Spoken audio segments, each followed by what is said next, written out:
গৰু বিহুৰ দিনা গধূলি সময়ত গৰুক বিহুৱান দিয়া হয়। তাৰ কাৰণে কলপাত এখন কাটি আনিলোঁ, চাকি এগছি আৰু ধূপ জ্বলাই ল'লোঁ।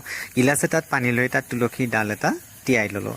তাৰপিছত এনেকৈ মৰাপাতৰ পঘাডালত তৰাৰ পঘাডাল বান্ধি ল'লোঁ মেৰিয়াই। তাৰপিছত যিখিনি পানী মই লৈছিলোঁ সেই পানীখিনি, তুলসীৰ পানীখিনি ধুনীয়াকৈ তৰাৰ পঘাডালত ছটিয়াই দিলোঁ আৰু গৰুৰ কাৰণে যিখন বিহুৱান অনা হৈছিলে, আগতে মাহঁতে সেই বিহুৱানখন বৈছিলে, সেই বিহুৱানখনতো মই এনেকৈ তুলসীৰ পানী ছটিয়াই ল'লোঁ। তাৰপিছত গৰুৰ পঘাডাল আৰু বিহুৱানখন নি গৰুৰ ডিঙিতে ধুনীয়াকৈ মেৰিয়াই বান্ধি দিলোঁ।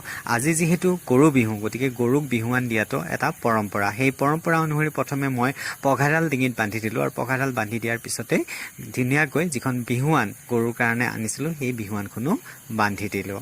এনেকৈ আগতে দেউতাই কৰিছিল। দেউতাৰ যিহেতু গা একেবাৰেই বেয়া, সেইকাৰণে মই কৰিবলগীয়া হৈছে আৰু মই নাজানো নিয়মখিনি, মায়ে শিকাইছে আৰু যিখিনি কৰাইছে সেইখিনি